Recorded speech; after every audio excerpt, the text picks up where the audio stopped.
우리 성도 여러분 한 주 동안 평안하셨습니까? 네, 워낙 큼직한 일들이 많이 있었어 가지고 우리 대한민국을 위해서 많은 기도가 필요하다고 생각합니다. 여러분들 기도 많이 해주시고요. 또 그곳에서 살고 있는 또 우리 성도님들을 위해서 좀 기도를 부탁드리겠습니다. 오늘은 나를 비우다. 세상에 많은 문제들이 우리를 비우게 되면 해결될 문제들이 참 많이 있는데 비우지 못해서 일어나는 그런 일들이 참 많은 것 같습니다. 신앙생활에서 필요한 것 가운데 하나가 이제 우리를 비우는 일이라고 생각이 드는데요.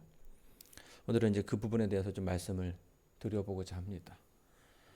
여러분 혹시 그 전략과 전술이라는 말씀을 들어본 적 있으신가요? 전략과 전술.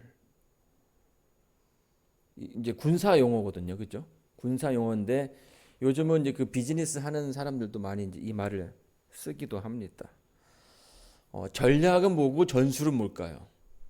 이 두 개를 구별하실 수 있으시겠습니까? 전략, 큰 틀에서. 네네. 그러니까 네네. 예, 예. 이 전략은 장기적으로 어떤 단체가 있으면 큰 어떤 그 방향을 이야기하는 것을 이제 전략이라고 이야기하고요. 전술은 이제 그거를 거기까지 이르기 위해서 어떻게 해야 하는가, 어떤 그 방법적인 면을 다루는 것이 이제 전술인 거죠. 그러니까 무엇을 하느냐, 어떻게 하느냐의 차이가 있는 것입니다. 그러니까 이 전술과 전략을 어떤 개념을 좀 이해하고 보면 우리가 이제 세상을 살아갈 때에 좀 더 깊숙하게 들여다볼 수 있지 않나 하는 생각을 하게 되는 거죠. 1972년에 7.4 남북 공동 성명이 있었습니다. 그러니까 제가 태어나기 이전이기 때문에 잘 이 사건이 뭐 저는 경험해 보지 못했지만 이때 이제 여기 보게 되면 이제 이후락 정보부장 이후락과 이제 김일성이 만나서 이렇게 회담을 하는 그런 거였죠. 6.25 전쟁 이후에 우리나라가 계속해서 어떤 그런 그 분단을 유지하고 있었고 또 그 가운데서 굉장히 많은 갈등들이 있었습니다. 근데 이제 어느 순간에 우리가 이제 이런 갈등을 갖기보다는 좀 더 이렇게 서로 좀 이렇게 배려하고 돕는 그런 관계로 가자 하는 것이 이제 이 실사 남북 공동 성명의 어떤 목적이었죠. 그리고 이제 사실은 이 72년 전에 71년에 남북 적십자 회담 이런 거에서 우리가 이 분단된 민족 그리고 그 전쟁을 통해서 나눠진 그 가족들을 다시 한번 만나게 하는 그런 계획들을 세워보는 건 어떨까? 이런 의견들이 나왔던 거예요. 근데 이제 이게 실현되기까지는 좀 시간이 걸렸습니다. 그리고 이제 1982년에 이제 전두환 대통령이 민족 화합, 민주 통일 어떤 그 상호 방안을 제시해가지고 더 좀 평화로운 어떤 그런 관계를 유지하자라고 얘기를 했죠. 그리고 그로부터 3년 후에 1985년에 최초의 이산 가족 상봉을 하게 됩니다. 뭐 한 1,000명의 대상이 이렇게 만남을 이루게 되었는데요. 정말 뉴스에서 봤을 때에 그 감격적인 순간을 잊을 수가 없습니다. 그리고 저 어릴 적에는 또 그 이상 가족 찾기 해가지고 막 그 방송에서 했던 그런 모습도 좀 기억이 나고요.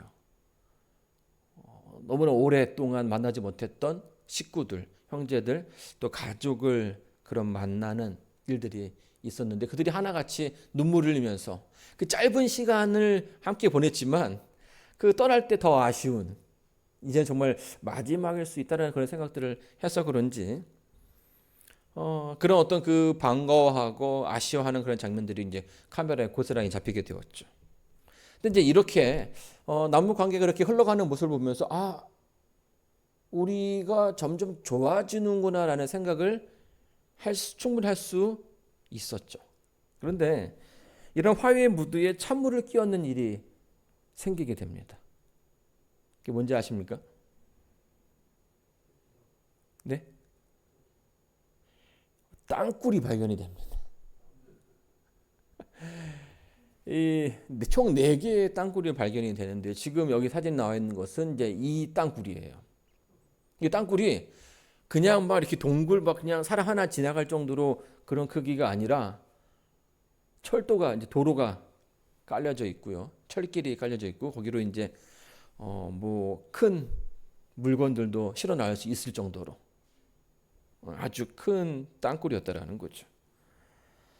수천 명의 어떤 병력이 이동할 수 있고요. 거기에 이 길이가 수 킬로미터, 그다음에 그 깊이가 70m 아래에서 뚫어졌다라는 거예요. 근데 뭐 땅굴이라는 게 뭐 하루 이틀에서 뚫을 수 있는 건 아니지 않습니까? 그렇죠? 72년에 분명 그 어떤 그 화해의 무드를 가지고 했는데 이게 이제 74년에 발견됐다는 거는 어떻게 해석할 수 있는 거예요? 평화를 이야기하면서 저 뒤로는 땅을 팠다라는 그런 이야기로 해석할 수 있는 것입니다.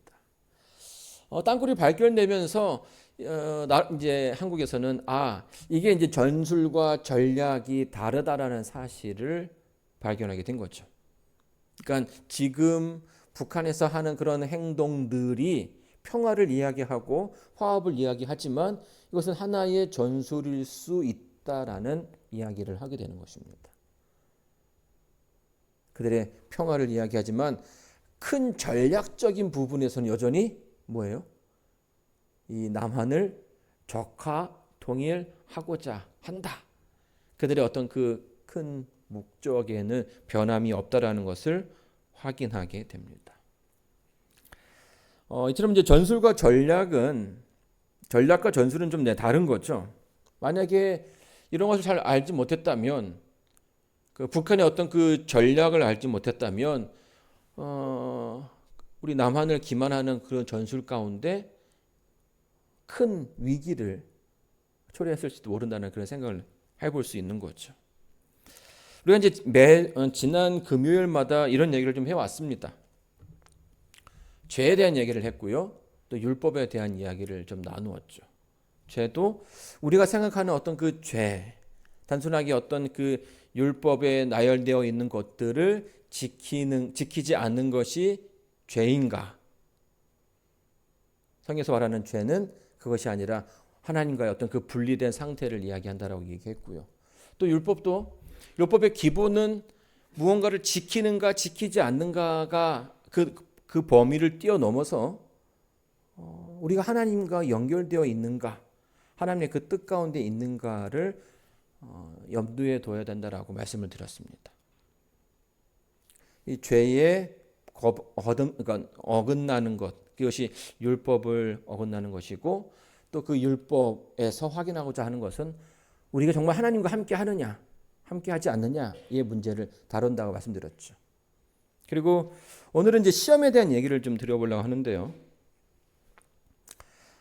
우리의 삶 속에 있는 우리의 삶 속에 우리가 이제 신앙을 하게 되면서 여러 가지 시험들을 경험하게 됩니다. 근데 그 크고 작은 것들이 단지 어떤 그 일상적인 문제라고 생각할 수 있지만 그 배후에 그것이 무엇을 의미하고 무엇을 다루고 있는지를 이해하게 된다면 우리가 이제 시험을 대하는 우리의 자세가 좀 달라질 수 있다라는 거예요. 자그마한 것에 성취했다고 만족하기보다도 그 안에 담겨져 있는 어떤 그 의미를 살펴볼 필요가 있다라는 것입니다.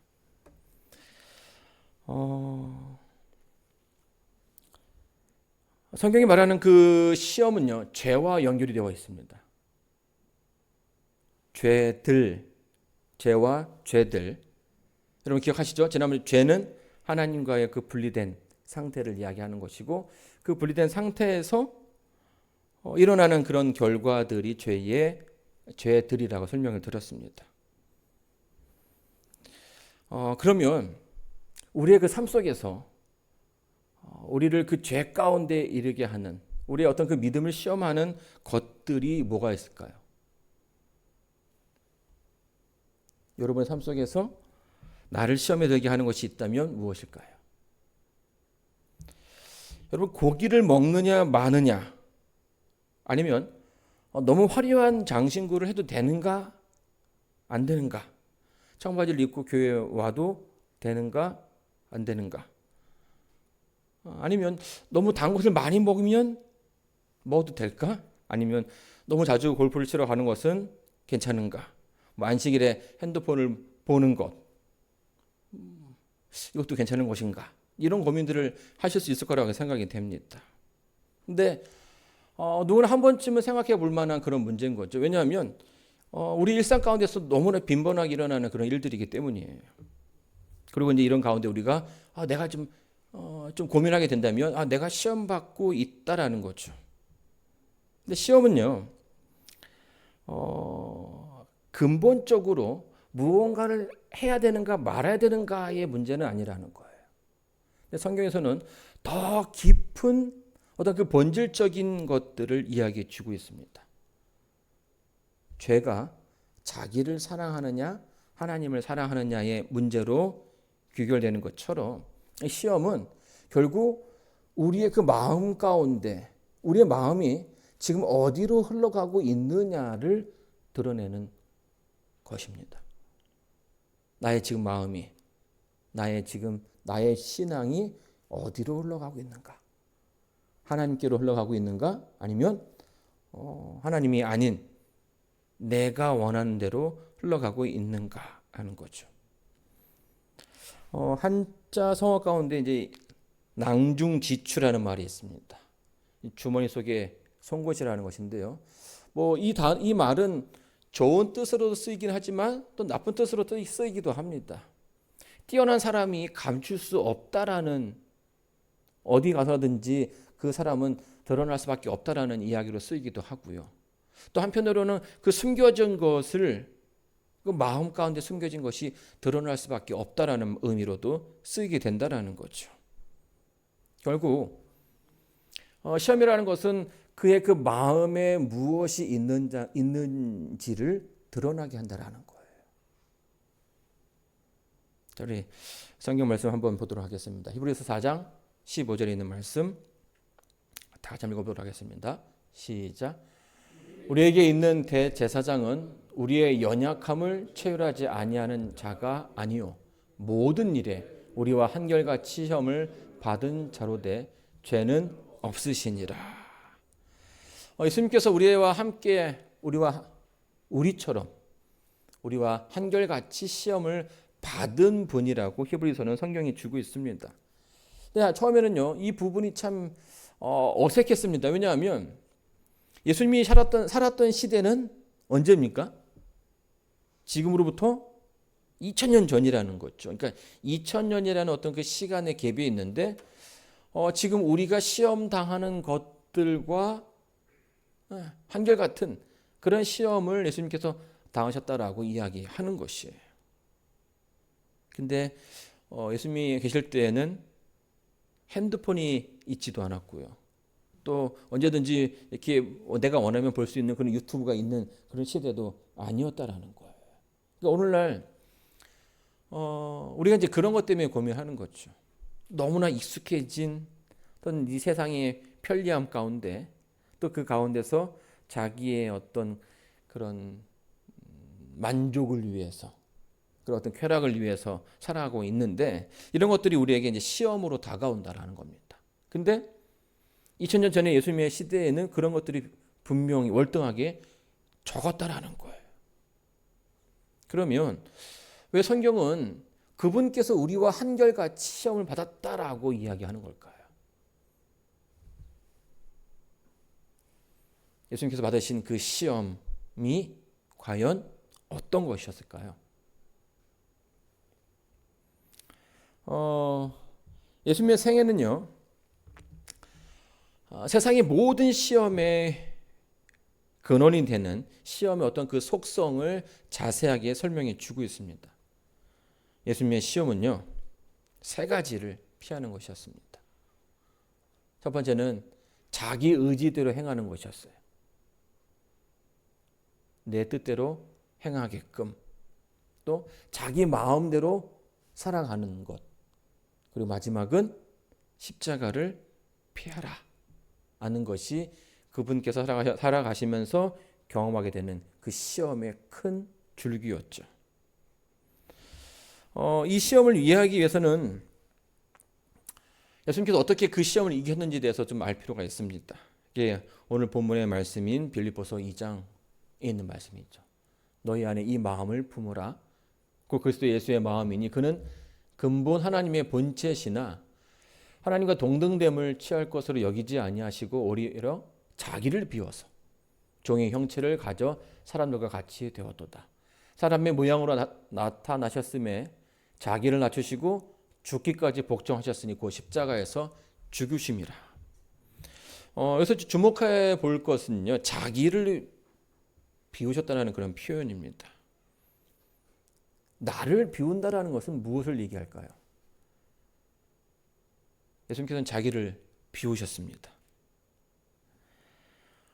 예수님께서 이 땅에 오신 목적은 여러 가지가 있습니다. 그렇죠? 근데 그 중에 하나는요, 인간을 구원하시기 위함이었지만 또 한편으로는 하나님의 어떤 그 율법의 문제를 해결하시기 위함이었습니다.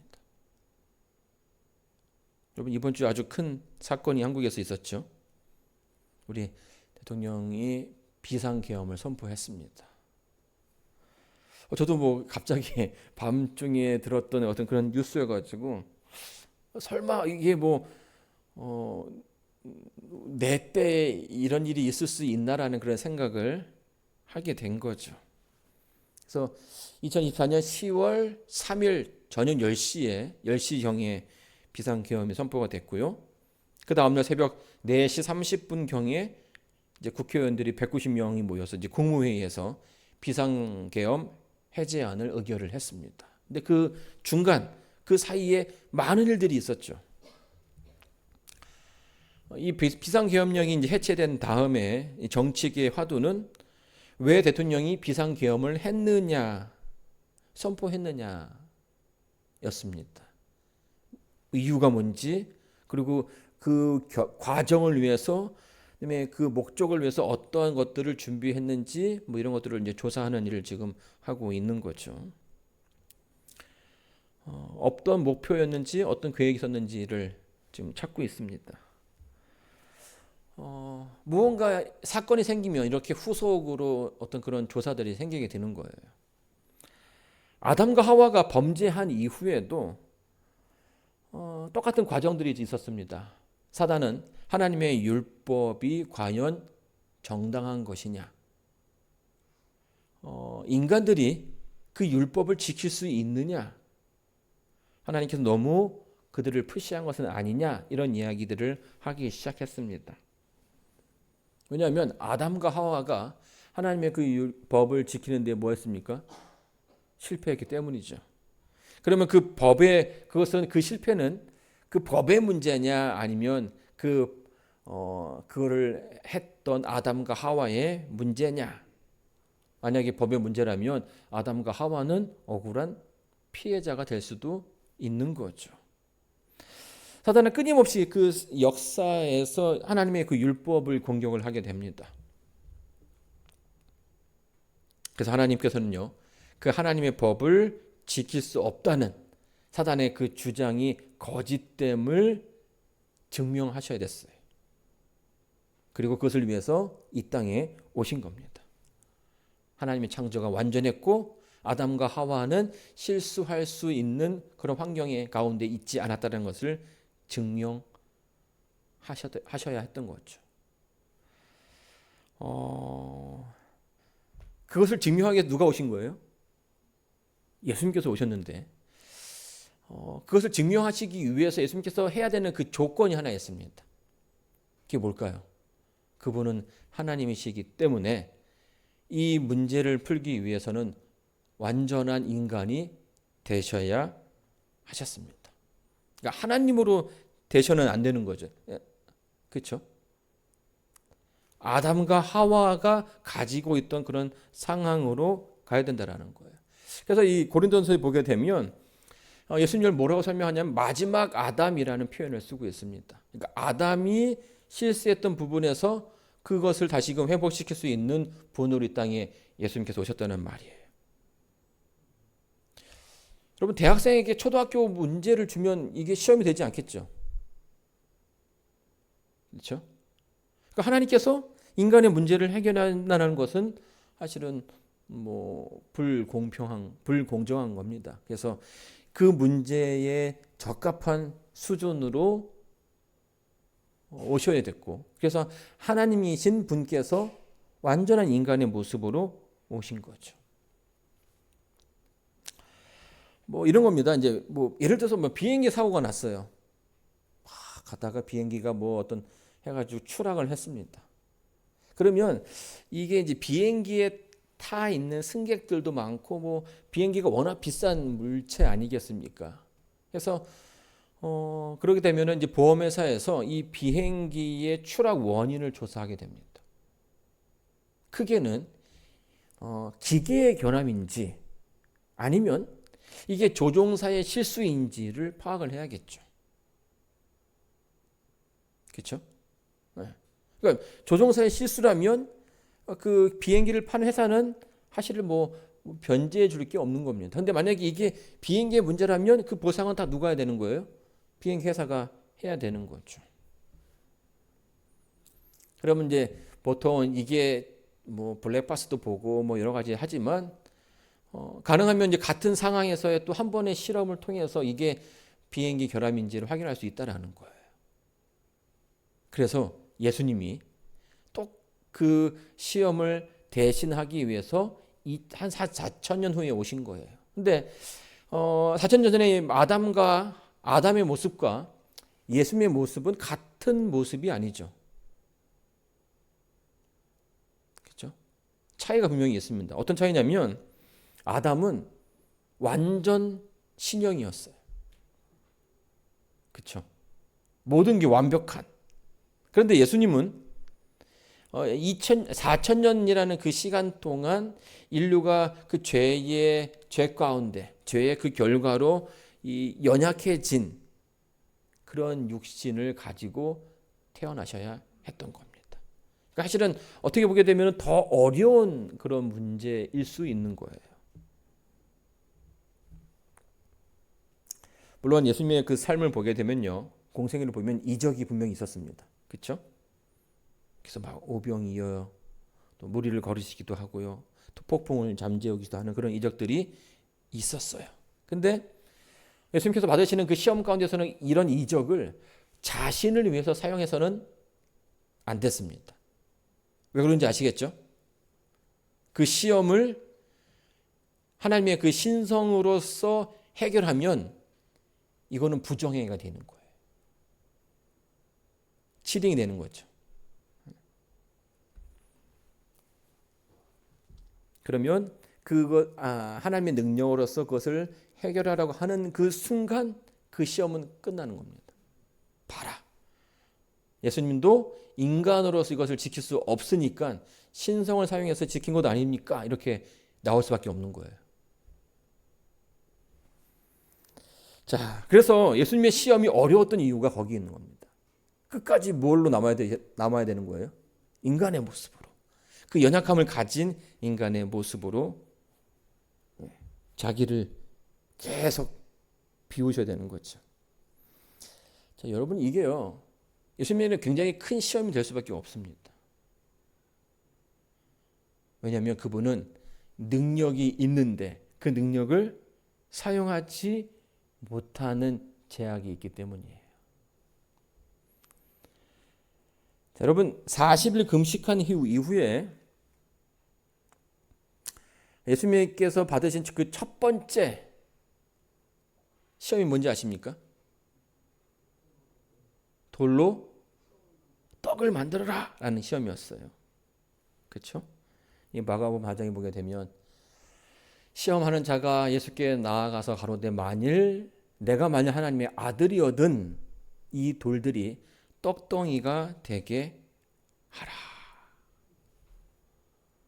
자, 여러분, 돌로 떡을 만들게 하라. 이 문제가 저한테 시험이 될까요, 안 될까요? 저한테는 이게 시험이 안 돼요. 제가 뭐 40일을 굶든 100일을 굶든 이건 시험이 될 수가 없습니다. 왜냐하면 저희한테는 뭐가 없어요? 그럴 능력이 없는 거죠. 배고프면 그냥 굶어야 되는 거예요. 자, 그런데 이건 예수님한테는 시험이 돼요. 왜냐하면 예수님은 그것을 할 수 있는 능력이 충분히 있기 때문이죠. 여러분들 이 시험은요, 돌을 떡으로 만들라는 시험이 아니라 뭐예요? 하나님을 의지하는 대신 네가 갖고 있는 그 능력을 사용해야 하라. 그런 의미가 담겨져 있는 것입니다. 여러분 사람들이 왜 돈을 벌려고 하는지 아십니까? 돈이 있으면 세상이 편해요. 요즘 그 달러의 환율이 막 올라가고 있다고 합니다. 그래서 이제 우리 김성호 장로님도 한국에 가셔서 높은 환율 가운데 갔다 오셨는데 그런 얘기 하시더라고요. 서울에서 성남까지 택시를 타고 갔는데 길이 너무 막히더라는 거예요. 그래서 한 1시간 거리를 한 2시간에 갔는데 나온 택시 요금은 4만 원이래요. 4만 원. 그러면 미국 돈으로 하면은 얼마입니까? 30불밖에 안 되는 거죠. 미국에서는 우버 타고서 여기 뭐 좀 한 10분 거리, 뭐 15분 거리만 가도 그 정도 나오는데 이게 너무 체감적으로는 너무 싸게 느껴지는 거예요. 그러니 택시를 안 탈 이유가 없게 되는 거죠. 이 조금의 환율 차이만으로도 우리는 어떤 그런 그 넉넉한 마음, 여유로운 마음을 느끼는데요. 그런 어떤 그것이 가져다 주는 어떤 그 편안함을 누리고 싶어 한다라는 거예요. 그런데 만약에 정말 부자들이 뭐 정말 수조 뭐 이렇게 수천억 있는 부자들이 한국에 간다면 버스 타고 다니겠습니까? 저야 뭐 이제 없으니까 버스 타고 뭐 지하철 타고 다니겠지만 그 사람들은 그럴 이유가 없다라는 거예요. 오히려 그거를 안 쓰고 버스를 타고 다니는 것이 더 힘든 거죠. 예수님의 시험이 딱 그거였다라는 거예요. 하늘의 주인이신 분인데 모든 걸 다 하실 수 있는 능력이 있음에도 불구하고 그것을 사용하지 못하는 것. 여러분 이제 컵이 있다면요. 이제 이건 병인데요. 저거잖아요. 똑같은 물을 가지고 있는데 한 병은 온전한 컵이고요. 한 병은 이 끝에가 이렇게 깨졌어요.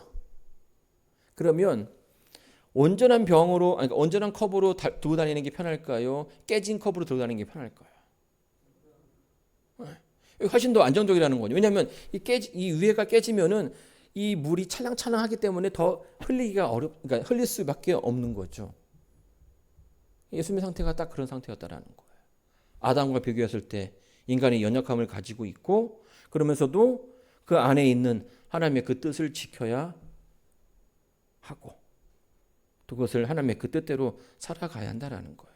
그러니까 그분께서 그 받으신 시험은요. 하나님을 의지하는 것을 포기하라고 하는 것이었어요.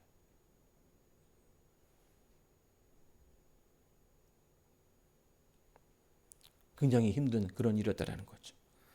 삶의 주도권을 내가 갖고 내가 하고 싶은 대로 내 뜻대로 하라는 것이 예수님께 주어진 시험이다라는 겁니다.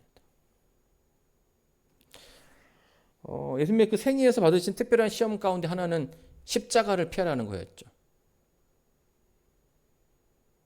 십자가를 피해라. 십자가 없이도 가능할 수 있습니다. 이 돌을 떡으로 만들라는 이 시험은요, 본질적으로 십자가를 피하라는 그런 시험이었습니다. 왜냐하면 여러분 이 당시 팔레스타인 지역은요 2개로 가득했습니다. 돌과 금줄인 사람들. 이 돌로 떡덩이를 만드는 일은 하나님의 나라를 건설하는 데 더 빠른 길처럼 보였어요. 더 쉽고 더 즐겁고 더 재미난 일이었던 거죠. 여러분, 사단은 이제 그걸 잘 알고 있었어요. 그래서 계속해서 그것을 이야기하는 겁니다. 돌로 떡을 만들어 봐라. 요한복음 6장에 보게 되면 오병이어의 기적이 있습니다. 근데 이 오병이어의 기적 이후에 예수님을 대하는 사람들의 그 태도가 바뀌게 돼요. 자, 여기 보게 되면요, 그 사람들이 예수의 행하신 표적을 보고 말하되, 이미 뭘 경험한 겁니까? 오병이어의 기적을 통해서 예수님께서 말씀하시니까 거기에 모여 있는 5천 명의 식구들까지 포함하면 한 2만 명이 되는 사람들이 다 먹고도 남았다라는 거예요. 하나님의 그 이적을 그들이 경험한 후에 사람들이 예수님에 대한 기대가 생기기 시작했습니다. 아, 이분이라면 무언가 될 수 있겠다. 근데 이분을 따라가면 우리 인생의 문제가 해결될 수 있겠다라는 거죠. 로마의 속박에서부터 벗어날 수도 있고 많은 문제들, 나의 그 배고픔도 해결할 수 있다라는 그런 기대가 생기게 된 것입니다. 그런데 예수님은요, 그 가운데 어떻게 하십니까? 혼자 산으로 도망을 가셨어요. 그렇죠? 여러분, 이 분위기는요, 예수님에게 어떤 그런 충분한 유혹이 될 수 있다는 거죠. 거기에다가 조금만 더 보태면 예수님은 유대를 이렇게 거의 다 이렇게 예수님의 그 손아귀에 들 수 있는 그런 상황이었습니다. 나를 따르라 한마디만 했으면, 내가 너희를 구원해 주겠다 이렇게 했으면 충분히 로마에 싸워서도 이길 수 있는 그런 분위기였다라는 거죠. 자, 그런데 예수님은 그 자리에서 도망치셨습니다.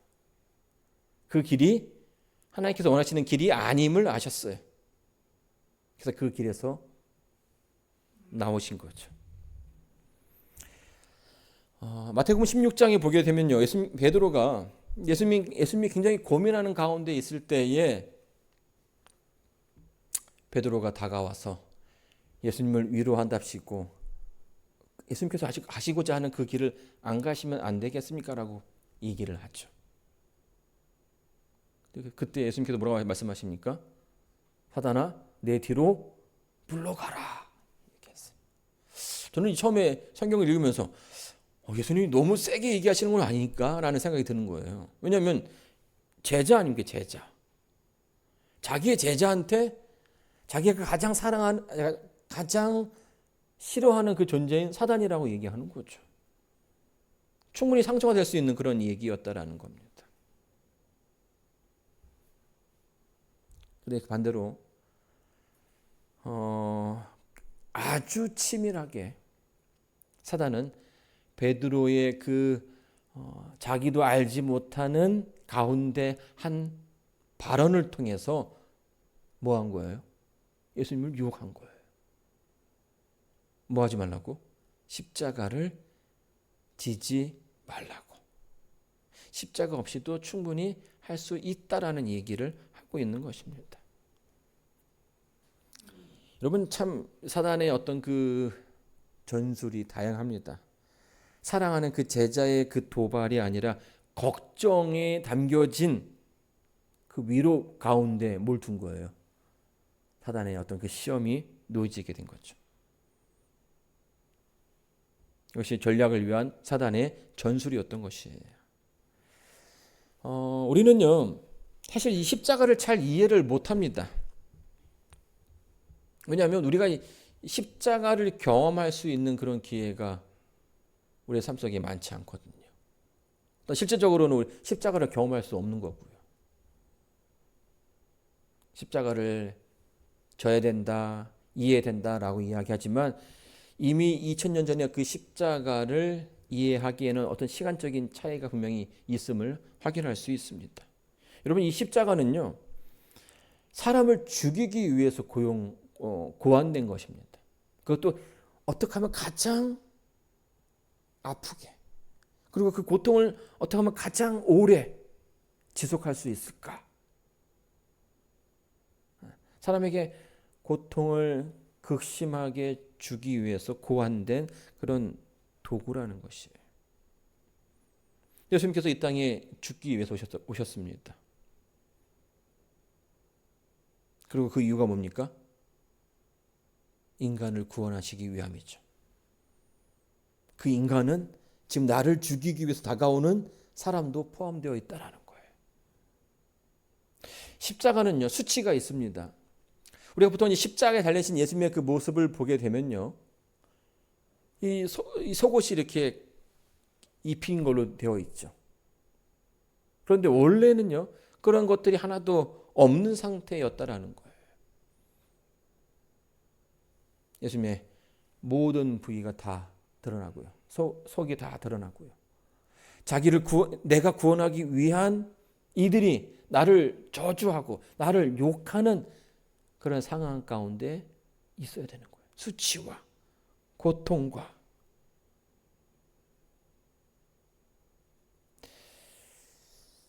자, 그 가운데 뭐 하셔야 되는 거예요? 모든 것을 다 참으셔야 되는 거죠. 여러분, 그것이 분명히 쉬운 일이 아니었음을 잘 알고 있습니다. 그래서 예수님께서 이렇게 기도하시죠.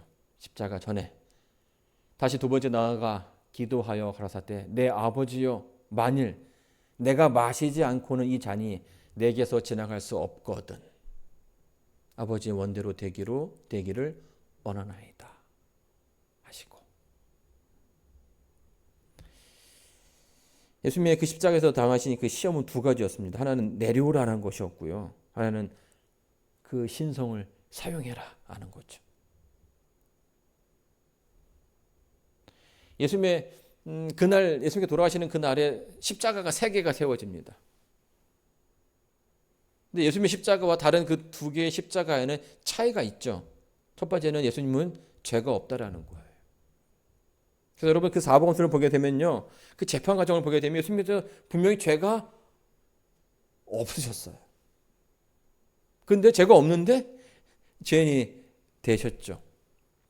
억울한 형벌을 지금 받아야 된다라는 겁니다. 또 하나는 다른 두 명의 죄인들은 자기의 그 죄가 있었지만 그 십자가 내려올 수 있는 능력이 없어요. 그냥 그에게 주어지는 그 형량을 고스란히 온 몸으로 받아줘야 했던 것입니다. 그런데 예수님은 그렇지 않아요. 마음만 먹으시면 뭐 할 수 있습니까?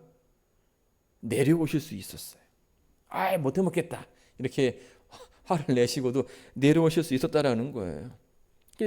또 거기에다가 그 밑에서 계속 그 유대인들이, 바리새인들이 뭐라고 계속 이렇게 긁습니까? 하나님의 아들이면 너를 그 십자가에서 구원하라고 얘기하지 않습니까? 자, 여러분, 이 능력이 있는데 참는다라는 것은 내가 그것을 해결할 수 있는, 충분히 어떤 그 상황을 바꿀 수 있는 능력이 있음에도 불구하고 참는다라는 것은 결코 쉬운 일이 아니에요. 예수님은 거기서 내려오시면 안 되었죠. 정말 다행히도 예수님은 그 시험에서 이기셨습니다. 하나님의 그 뜻대로 예수님께서는 당신의 의지를 굴복하셨고요, 결국 십자가에서 죽으셨어요. 죽도록 뭐 하신 겁니까? 충성하신 거죠. 오늘날 우리 그리스도인들이 그분을 따를 때에 그분의 모습을 순종해야 됩니다. 그 순종은 이 바리새인적인 그 율법의 완성을 말하는 것이 아니에요. 그러니까 내가 어떤 율법을 다 지켰다가 순종이 아니라는 거죠.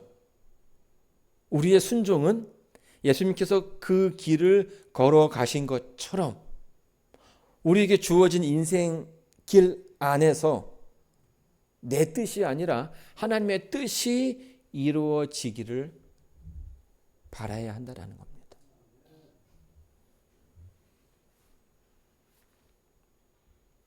여러분, 십자가는요, 그래서 우리의 중심에도 서 있는 거예요.